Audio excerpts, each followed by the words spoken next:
The first rays of dawn barely touched the sky when the sound of unsteady hooves echoed through the auction yard. A battered trailer creaked open, and out stepped a horse, a shadow of its former self. Its ribs were visible beneath a coat marred by scars. One leg bore a deep, inflamed wound, a painful reminder of years of neglect and abuse. The animal's eyes were filled with a haunting mixture of fear and resignation. To the crowd gathered around, this horse was worthless, just another broken soul destined for the slaughterhouse. The auctioneer cleared his throat, forcing a smile as he tried to drum up interest. "All right, folks, we've got, well, a horse here. Maybe not a prize winner, but someone might find a use for him." His words were met with silence and smirks.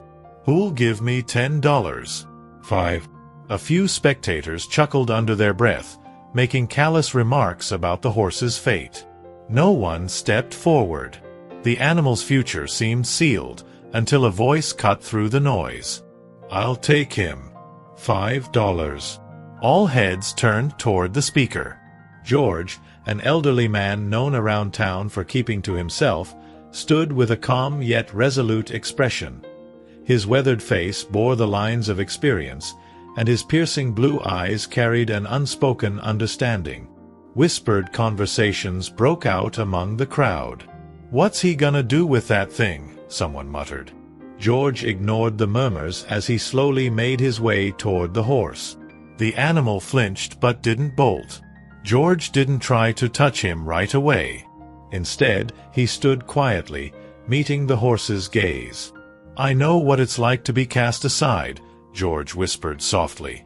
For a moment, the horse remained tense, but then its stance shifted, just slightly, almost imperceptibly, relaxing as if George's voice had stirred something deep within. The journey back to George's farm was somber. He drove in silence, glancing in the rearview mirror every so often to check on the horse. The animal's breaths were shallow, its legs trembling from exhaustion. George knew this might be the hardest night yet. Once home, he worked tirelessly to clean and dress the wounds. His hands were gentle but firm, and despite the horse's fear, it didn't resist. Hour by hour, George tended to the creature's needs, willing it to survive. Over the following days, word of the old man's rescue spread like wildfire. Some folk scoffed, calling it a waste of time and money. Others, drawn by curiosity, made their way to George's property to see the so-called miracle horse for themselves. George named the horse Renegade. Slowly but surely, Renegade began to heal. He still shuddered at shadows and loud noises, but a glimmer of hope had returned to his eyes. The locals started to notice the bond growing between the two, though few understood it. There were whispers about George's past, something painful he never talked about. Why had he gone out of his way to save a horse everyone else had given up on? What unspoken history did he carry that tied him to Renegade's fate? The questions hung in the air, leaving the town in suspense, eager for answers. The morning fog clung to the rolling hills around George's farm, shrouding the land in a quiet stillness. Renegade stood in his paddock, his breath creating small clouds in the chilly air. His ears twitched nervously at every distant sound. It was clear that the trauma still gripped him. George leaned on the fence, watching with a solemn expression. He knew that healing wasn't just about the body. The horse carried deep scars on his soul, and those would take longer to mend. George's thoughts wandered back to his own past, to losses he had tried to bury. Later that day, George walked into the barn with a pail of oats. "Morning, Renegade. You ready to give this a try?" The horse backed away as George approached, eyes wide with suspicion. George sighed and lowered the pail to the ground, stepping back to give him space. "No rush. You'll come around when you're ready," he murmured softly. Minutes passed, but eventually, Renegade took a hesitant step forward and sniffed the pail. George didn't move, allowing the horse to take his time. It was a fragile moment of trust, one that George knew he couldn't afford to break. As the day progressed, George went about his usual chores, all the while keeping a close eye on Renegade. Neighbors began dropping by, offering unsolicited opinions. "You're wasting your time, George," said Tom, a cattle farmer from down the road. "That horse is broken. Some animals just can't be saved." George didn't argue. He simply nodded and continued raking hay. He had learned long ago that actions spoke louder than words. Tom shook his head and left, muttering something about stubborn old men. That evening, George found himself sitting on the front porch, a cup of coffee warming his hands. Memories crept in, uninvited. Images of a younger George flashed before him, riding horses with his son, laughter echoing across the fields. But the laughter had faded years ago, replaced by an aching silence. His son, a passionate horse trainer, had died in a tragic accident, and George had never fully recovered from the loss. Perhaps that was why he felt such a connection to Renegade. Both of them were survivors, haunted by the shadows of their pasts. Renegade, sensing George's presence from the paddock, walked closer to the fence. His steps were cautious but deliberate. George noticed and smiled faintly. "You and me, huh? Two stubborn souls trying to find a way forward," he said softly. The horse snorted in response, as if acknowledging the words. It was the first sign of a bond forming, a fragile bridge built on mutual understanding. The night deepened, and the stars began to shimmer above the farm. George stood up, stretching his aching back. He knew that tomorrow would bring new challenges, but for now, there was peace. As he turned to head inside, he glanced one last time at Renegade. "We'll get through this," he whispered. Yet, in the back of his mind, he couldn't shake the feeling that something, or someone, from his past was coming. The tension in the air was palpable, an omen of things to come. The morning sun finally broke through the fog, casting long golden rays over the farm. Renegade stood at the fence, his gaze fixed on George as the old man carried a saddle from the barn. It wasn't for Renegade. George wasn't ready to push him that far yet, but it was clear that he wanted to reintroduce the presence of riding gear without triggering fear. "Just take a look at it, boy. No one's asking you to do anything," George said softly as he set the saddle on the fence post. Renegade's ears flicked forward, cautious but curious. His muscles remained tense, but he didn't back away. Throughout the morning, George worked with quiet patience. He cleaned the barn, brushed the other horses, and let Renegade observe everything from a distance. Each small action was deliberate, designed to ease the horse into trusting his surroundings. By mid-morning, Renegade had taken a few hesitant steps closer to the saddle, nostrils flaring as he sniffed the unfamiliar object. George noticed the movement and smiled slightly. "See? Nothing to be afraid of," he murmured, as if speaking to a frightened child. It was a slow process, but every inch forward mattered. Meanwhile, news of George's efforts continued to spread in the small town. A few locals arrived at the farm, curious to see how Renegade was progressing. Among them was Emma, a middle-aged veterinarian who had known George for years. "You've taken on quite a challenge here," she remarked, crossing her arms as she watched the horse from a distance. "He's got a lot of trauma to work through." George nodded in agreement, his expression unreadable. "So do I," he finally said, his voice low. Emma gave him a knowing look but didn't press further. As the day wore on, tension began to build within Renegade.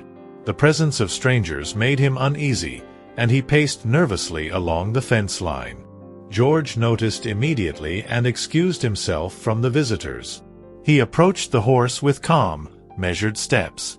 "Easy now. It's just us," he said in a soothing tone. Renegade stopped pacing but remained visibly tense. George knew the signs: too much stimulation, too many unfamiliar faces. He gently led the horse away from the fence, giving him space to breathe. Slowly, the animal's agitation subsided. By late afternoon, the visitors had left, and George found himself alone again with Renegade. He led the horse to the edge of the property, where a quiet pasture stretched out beneath a canopy of oak trees. It was a place of peace, a retreat from the world. George released the lead rope and let Renegade explore the area on his own. For the first time in days, the horse began to move more freely, his strides longer and more confident. George watched in silence, feeling a strange sense of relief wash over him. This was progress. But just as George was beginning to feel a flicker of hope, a distant sound shattered the quiet, a truck engine rumbling up the dirt road. George tensed and turned to look. He recognized the vehicle immediately, and his heart sank. It was Tom, the cattle farmer, and he wasn't alone. A man George hadn't seen in years sat in the passenger seat, his face partially obscured by a hat. As the truck approached, George felt a cold wave of dread creep over him. He knew that whatever this visit meant, it wasn't going to be good. The truck came to a slow stop near the barn, and George watched with a hardened expression as Tom stepped out, followed by the stranger. George recognized him instantly. Paul Whitaker, a name he had hoped to never hear again. Paul had once been a ruthless horse trader known for buying broken animals, working them to exhaustion, and discarding them when they were no longer useful. His presence here could only mean trouble. "George," Tom greeted with a forced smile, shifting uncomfortably. "Paul here was just passing through and heard you picked up a horse from the auction." Paul walked forward, tipping his hat in mock politeness. "Heard it was one in rough shape. Figured I'd stop by and see how you're handling him," Paul drawled, his eyes scanning the farm. George crossed his arms and stood his ground. "He's not your concern, Paul. I don't owe you anything." The tension between the two men was palpable, like a storm building on the horizon. Paul chuckled softly, a sound that sent chills down George's spine. "Come on now, George. No need to get defensive. I'm just here to offer some advice. A horse like that, scarred, injured, he's not worth the time or the trouble. You know as well as I do that some animals are just too far gone." George's jaw tightened. His mind flashed to Renegade's haunted eyes and the slow steps of progress they'd made together. "This horse isn't your problem," George repeated firmly. "He's not beyond saving. Not as long as I'm here." Renegade, sensing the growing tension, neighed softly from the pasture. His voice carried through the air, drawing Paul's attention. He squinted toward the distant figure of the horse, a calculating look in his eyes. "Is that him?" Paul asked, taking a step toward the fence. George moved to block his path. "You're not going near him," he warned. Paul raised his hands in mock surrender. "Relax, old friend. I'm not here to cause trouble. But if you ever get tired of playing savior, you know where to find me." Paul's words hung in the air like a dark cloud as he and Tom climbed back into the truck. The engine roared to life, and the vehicle disappeared down the road, kicking up a cloud of dust in its wake. George stood motionless for a long moment, his mind racing. He had hoped to put his past with men like Paul behind him, but fate had other plans. He knew now that Paul would be watching, waiting for any sign of failure. The stakes had just been raised. As the dust settled, George turned his attention back to Renegade, who stood at a distance, his body tense and alert. The horse had felt the shift in the atmosphere, the unspoken threat that now loomed over both of them. George walked to the fence and leaned on it, letting out a slow breath. "We've got a fight on our hands, Renegade," he said quietly. "But we're not going to let them win." The horse snorted softly, as if in agreement. Together, they would face whatever came next. The next morning, George woke before dawn, unable to shake the tension from the day before. The memory of Paul's visit gnawed at him like a warning. He knew Paul wasn't the type to give up easily. Men like him always had ulterior motives. George dressed quickly and headed to the barn, determined to focus on Renegade. Whatever Paul's intentions were, George needed to stay one step ahead. His priority was clear: to protect the horse at all costs. Renegade greeted George with a cautious glance, his ears twitching at the sound of footsteps. George approached slowly, carrying a small bucket of oats. "Morning, partner," he said softly. Renegade hesitated but didn't back away this time. Instead, he stepped forward, cautiously sniffing the bucket before taking a bite. It was a small victory, but George knew how important these moments of trust were. "That's it. We're making progress," he murmured, his voice steady and calming. By mid-morning, George decided to take Renegade for a walk around the property. He wanted the horse to feel more comfortable in his surroundings. The two moved at a slow pace, George holding the lead rope loosely to give Renegade space. Birds chirped from the treetops, and the cool breeze carried the scent of fresh grass. For the first time in days, Renegade seemed more at ease, his head lowering as he began to relax. George allowed himself a brief moment of hope. Maybe they were finally turning a corner. But that sense of peace was shattered when George noticed something out of place near the edge of his property. Tire tracks. Fresh ones. His eyes narrowed as he crouched to examine the ground. The tracks led to a section of the fence where the wires had been tampered with, loosened just enough for someone to slip through.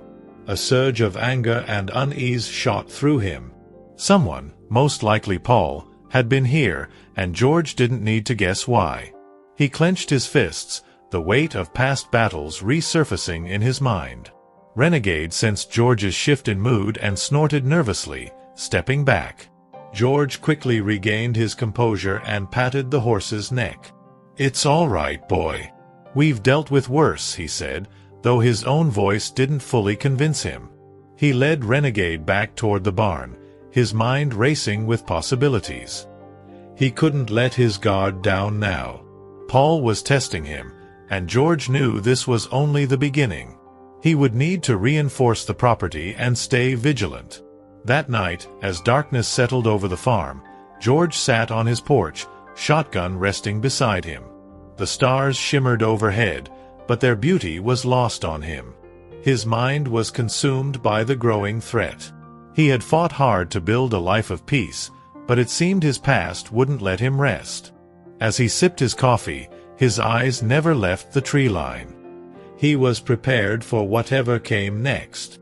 Paul might think he had the upper hand, but George had survived worse, and he wasn't about to let anyone take Renegade from him. The following day, a heavy tension hung in the air as George made his rounds on the farm. His gaze constantly swept the tree line and fence, searching for any sign of trespassers. The previous night's discovery of the tampered fence had unsettled him more than he wanted to admit. He couldn't shake the feeling that Paul was planning something. Renegade, too, seemed more alert than usual, his ears swiveling at every distant sound. It was as if the horse sensed the danger looming over them. Determined to stay ahead of any threats, George spent the morning reinforcing the fence. He worked methodically, driving new stakes into the ground and tightening the wire. Sweat dripped from his brow as the sun climbed higher, but he didn't stop. His thoughts drifted to his son, whose passion for protecting and rehabilitating horses had once inspired George to take up the same mission. Now, with Renegade under his care, that purpose felt more urgent than ever. "I won't let anyone take this from us," he muttered to himself. By early afternoon, Emma arrived at the farm, her face lined with concern. "George, I heard about Paul's visit," she said, stepping out of her truck. George sighed, wiping his hands on a rag. "Word travels fast around here," he replied, his tone weary. Emma crossed her arms and leaned against the fence. "You know he won't back off, right? Paul's got a reputation for getting what he wants. If he thinks Renegade is worth something, he'll keep pushing."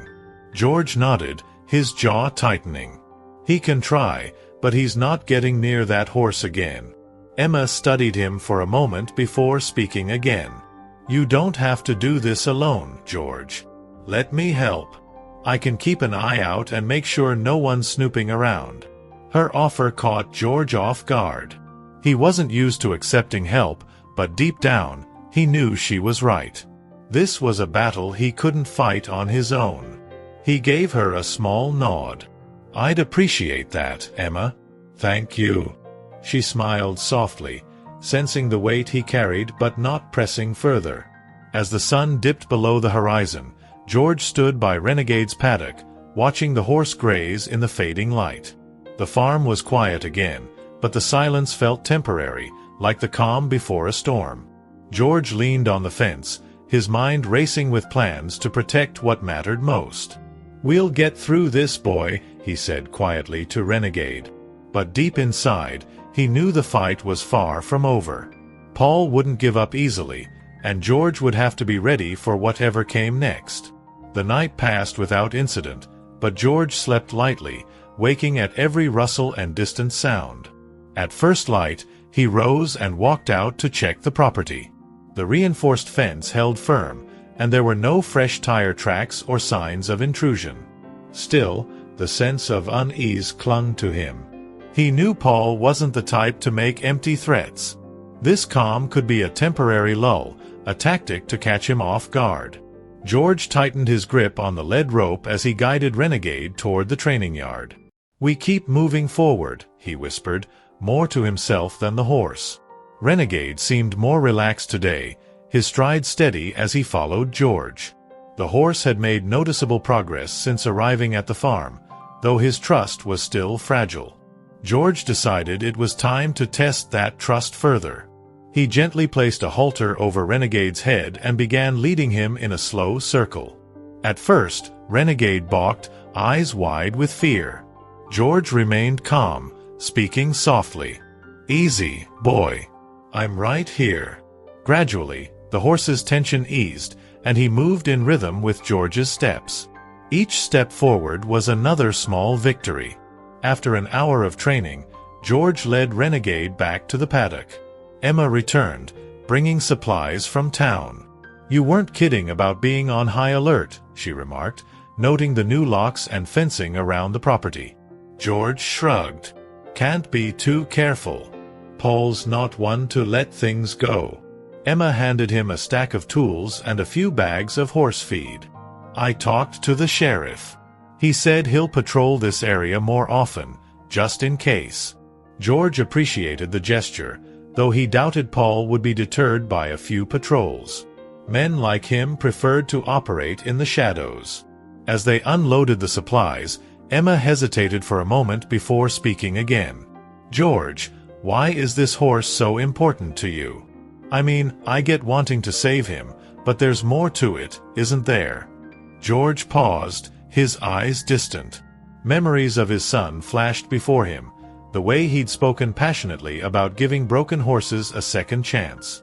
Renegade wasn't just another rescue. He was a way for George to honor his son's legacy and heal his own wounds. "Let's just say we've both got things we need to overcome," he finally replied. Emma didn't push further, sensing the weight behind his words. That evening, the farm was quiet once more, but George remained on edge. He walked the perimeter of the property, flashlight in hand, scanning every shadow and corner. The breeze rustled through the trees, carrying the faint scent of rain.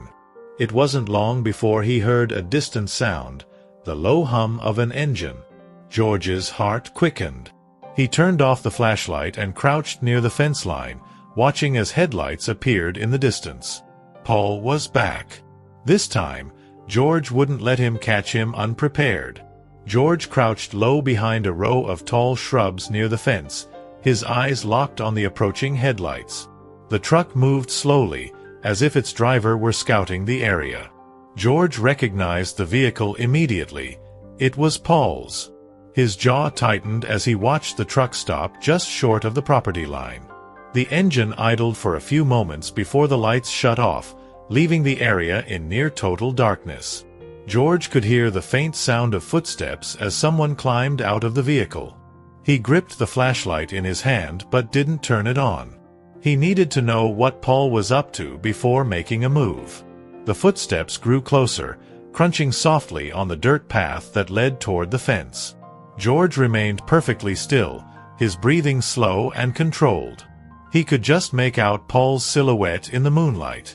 Paul stopped at the section of the fence that George had reinforced the day before. He tugged on the wires, testing their strength. When the fence held firm, Paul cursed under his breath.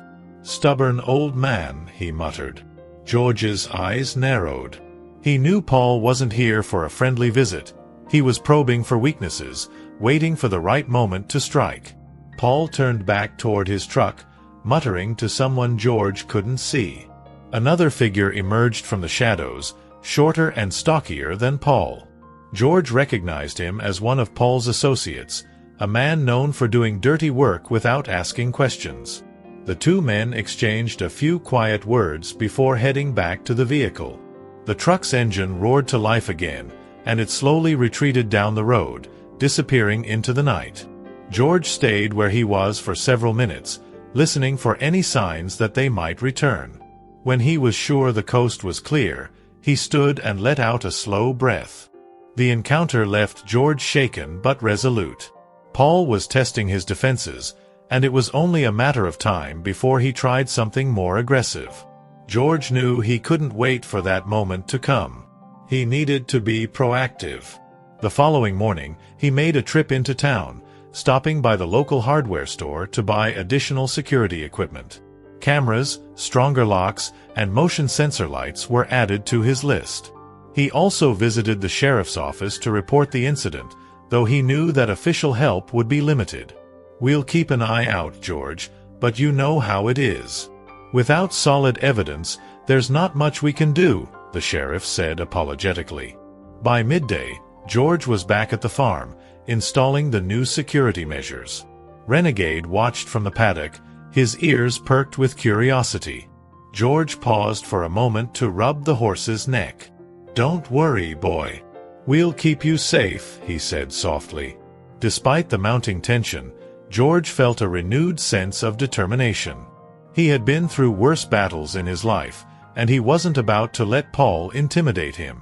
As the sun began to set, George took one last walk around the property, ensuring that everything was secure. The fight was far from over, but he was ready for whatever came next.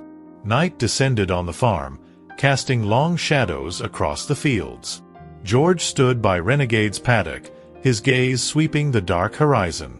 Every creak of the barn, every rustle of the wind in the trees heightened his senses. He knew Paul was planning something. There was no other reason for his midnight visit. George had seen men like him before, relentless, driven by greed and control. This time, however, George wasn't going to be caught off guard. He had fortified the farm and was prepared to protect Renegade at all costs. Hours passed in tense silence. George remained on watch, his flashlight clipped to his belt and the shotgun resting by the porch. Just after midnight, the distant hum of an engine broke the stillness. The truck's headlights were off as it approached, moving slowly along the tree line.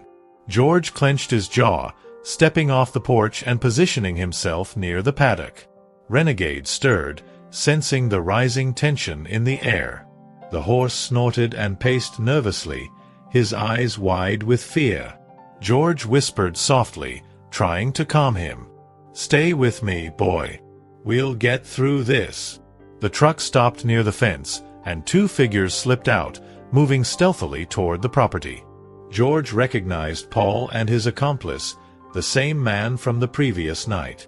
They carried tools, wire cutters and a crowbar, clearly intending to breach the fence. George watched from the shadows, waiting for the right moment. He wasn't about to let them destroy what he had worked so hard to protect. As Paul began cutting the wires, George stepped forward, turning on his flashlight and aiming it directly at them. "That's far enough, Paul," George called out, his voice cold and commanding. Both men froze, momentarily blinded by the sudden light. Paul recovered quickly, a smirk spreading across his face. "Well, look who's playing sheriff tonight," he sneered. "Come on, George. You can't seriously think you can keep that horse forever. You know he's got value to the right people." George tightened his grip on the flashlight, his voice steady. "He's not for sale. You've got two choices. Leave now or deal with the consequences." For a moment, Paul hesitated, weighing his options. The tension crackled in the air like an impending storm. Finally, Paul let out a frustrated grunt and threw the wire cutters to the ground. "Fine. But this isn't over," he warned, his eyes glinting with malice. He and his accomplice retreated to the truck, the engine roaring as they sped away into the night. George remained standing by the fence, his heart pounding in his chest. He knew Paul wasn't bluffing. The man would be back, and next time, he might not come alone. George exhaled slowly, patting Renegade's neck. "We're not done yet, but we won tonight," he whispered. The battle was far from over, but for now, they had earned a small victory. The dawn broke with a sense of calm, but George knew it was deceptive. He could still feel the tension in his bones, a warning that the fight wasn't finished. Renegade grazed quietly in the paddock, seemingly at ease, but his ears twitched at the faintest sounds. George busied himself with his morning routine, double-checking the fences and security measures. He wasn't one to relax in the face of uncertainty. Paul's threat echoed in his mind. This isn't over. George knew men like him always returned for unfinished business. Later that morning, Emma arrived, her face tense as she stepped out of her truck. "I heard there was trouble last night," she said, approaching George. He nodded, explaining how Paul had tried to cut through the fence. Emma frowned, her concern deepening. "George, you need to take this seriously. Paul's not going to stop until he gets what he wants. Maybe you should think about moving Renegade somewhere safer." George shook his head firmly. "This is his home now. I won't let that man drive us out." The two spent the day reinforcing the property together, adding new layers of protection. By afternoon, word had spread among the locals. A few neighbors stopped by, offering their support. "We've got your back, George," one of them said. The small community rallied around him, a testament to the quiet respect he had earned over the years. Though George was grateful, he knew the true test was yet to come. He wasn't just fighting for Renegade's safety, he was fighting to reclaim the peace he had fought so hard to build. As night fell once more, George took his place by the paddock, his shotgun resting against the fence. Hours passed in silence, but this time there was no sign of Paul or his truck. George's mind drifted to memories of his son. He could almost hear his voice, encouraging him to stay strong. "You were always about second chances," George whispered, glancing at Renegade. The horse walked over, pressing his head gently against George's shoulder. In that moment, the bond between them felt unbreakable. They had both endured loss and pain, but together, they were finding a way forward. By the time the first light of dawn stretched across the horizon, George finally allowed himself to breathe. Paul hadn't returned, and with the community's support, George knew he wouldn't face this battle alone anymore. Renegade was safe, for now. As George stood by the paddock, watching the sun rise over the hills, he felt a deep sense of resolve. The farm was more than just a place. It was a symbol of survival, healing, and hope. "We made it, boy," he said softly. "We're going to be all right." The fight might never truly be over, but for the first time in years, George felt ready to face whatever came next.